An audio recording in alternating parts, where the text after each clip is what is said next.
So let's do this question. Now this is a question from May June 2024 calculator paper बेटा.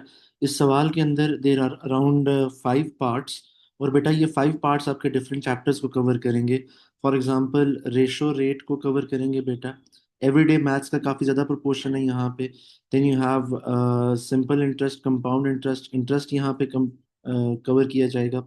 फिर बेटा आपके पास जो अगले सवाल में चीज़ आती है, that is the limits of accuracy in part E. So let's start from question number one, part A. Question number one, part A says a fruit drink is made using 1.5 liters of apple juice and 450 milliliters of mango juice. Beta, write the ratio apple juice ratio mango juice in its simplest form. तो बेटा Apple juice कितना use कर रहे थे 1.5 litres और mango juice कितना use कर रहे थे 450 ml यूज कर रहे थे.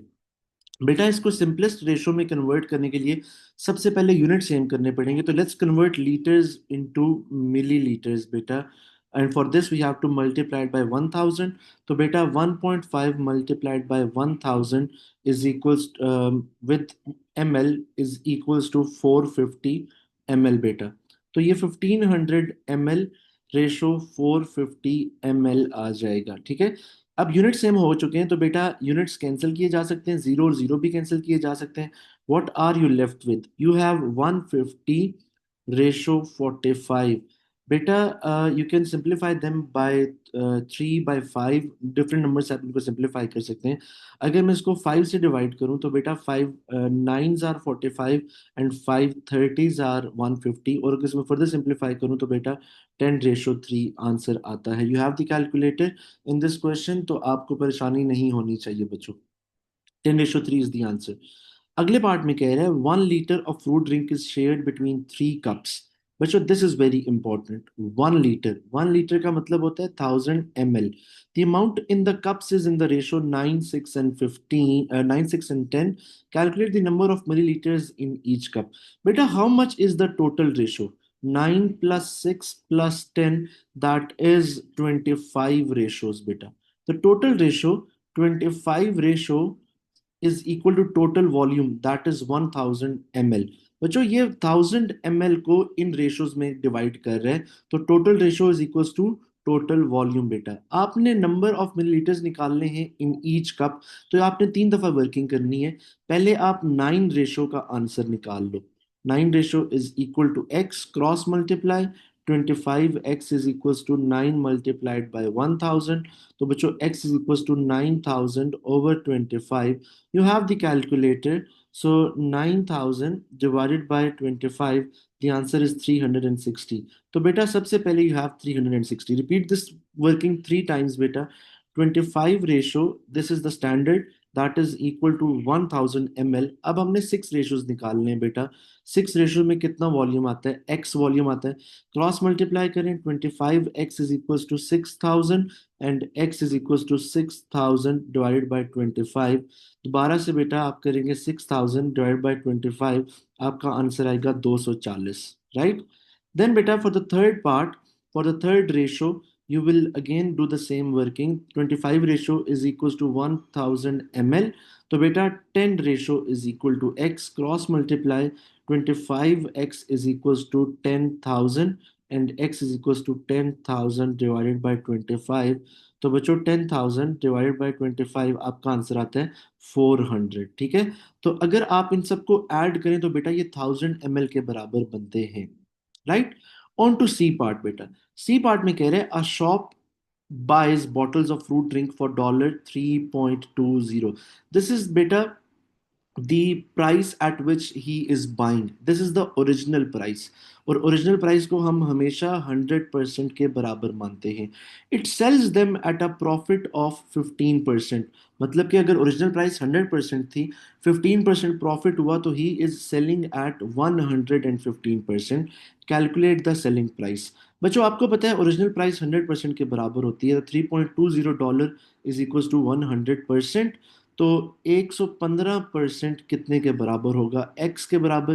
क्रॉस मल्टीप्लाई करेंगे 100x is equal to 3.20 multiplied by 115 and 3.20 multiplied by 115 divided by 100. बच्चों this will give you, let's calculate 3.2 multiplied by 115 divided by 100. The answer is 3.68. $3.68 is the selling price, right? वो profit नहीं पूछ रहा, selling price पूछ रहे बेटा।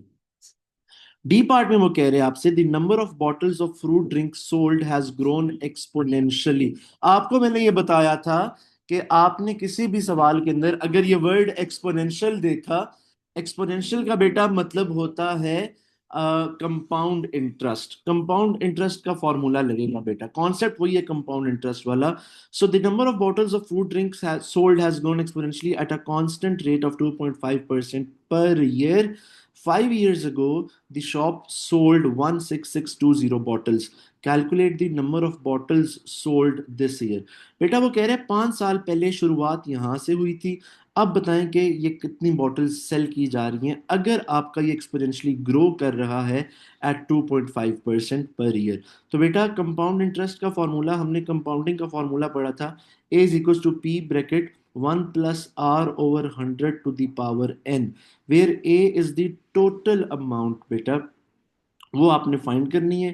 P is the principal amount जहां से बात शुरू की जाती है, and 1 + r is the rate that is 2.5/100, and you have 5 years here, तो आप 5 यहाँ पे यूज करेंगे बच्चों, राइट। सो फॉर दिस बच्चों you have to use the calculator. तो आप क्या करेंगे, आपके पास ये कैलकुलेशन हुई हुई है बेटा, the answer is 18804। 18804 number of bottles will be sold, 18804, after this 5 year span, right? On to the next part beta, e part में वो कह रहे हैं कि the bottles of juices are 18.5 centimeter tall, correct to the nearest millimeter. Okay, they are stored on shelf, the distance between the shelves is 23 centimeter, correct to the nearest centimeter. बच्चों एक तो information लिखो ना आप, bottle की जो length है that is 18.5 centimetre, correct to nearest millimetre, right. अब यहां पे आपने सबसे पहले यूनिट सेम करने बच्चों, अगर this is in centimetre, this also needs to be in centimetre, तो आप इसको रीराइट कर सकते हैं 18.5 centimetre, correct to nearest millimetre था ना, अगर मैं मिलीमीटर को सेंटीमीटर में कन्वर्ट करता हूं तो ये 0.1 सेंटीमीटर बन जाता है। अब इसका लोअर अपर बाउंड निकालते हैं, आपको पता है कि इसमें 0.1 डिवाइड बाई 2 करेंगे तो 0.05 आंसर आएगा। बच्चों अपर बाउंड आता है इसकी बॉटल की लेंथ का, that is 18.5 plus 0.05, the answer is 18.55 centimetres. और लोअर बाउंड के लिए आप क्या करेंगे, 18.5 minus 0.05, the answer is 18.45 centimetres. फिर बेटा आपने यही काम करना है डिस्टेंस बिटवीन शेल्व्स के लिए। The distance between shelves is 23 centimeter, correct to the nearest centimeter. Slightly easier beta. It is 23 centimeter, correct to nearest centimeter, right? Correct to nearest centimeter का क्या मतलब है, correct to the nearest 1 centimeter. So divide 1 by 2, your answer is 0.5. Upper bound के लिए आप करेंगे 23 plus 0.5 which is 23.5 centimetre, और lower bound के लिए आप यूज करेंगे 23 minus 0.5 which is 22.5 centimetre, right. लेकिन ये सवाल नहीं था, असल में सवाल ये था calculate the, the actual question was calculate the lower bound for the distance between the top of bottle and the shelf above it। बेटा वो ये कहना चाह रहे हैं इसका लोअर बाउंड बताएं। बच्चों इसका पहले तो ये डिफरेंस आएगा कैसे, पहले तो आप ये देखो ना, ये डिफरेंस आएगा कैसे, टोटल लेंथ जिसको शेल्फ लेंथ कह लें माइनस बॉटल लेंथ, ठीक है, total length minus bottle length बेटा। सो हम इसका फॉर्मूला लिख लेते हैं, total length minus bottle length बेटा, ठीक है। This is how you get this distance D. लेकिन आपको चाहिए इसका lower bound, you need the lower bound for this distance बच्चों। तो अगर आपको लोअर बाउंड ऑफ डी चाहिए तो आप lower bound of length minus upper bound of bottle करेंगे तो आपके पास आंसर आ जाएगा। What is lower bound of length? Lower bound of length is 22.5, ये अभी हमने निकाला था, minus upper bound of bottle, that is 18.55, 18.55। So let's look at the answer. 22.5 minus 18.55, the answer is 3.95. Which was 3.95 centimeter is the lower bound for that distance, right?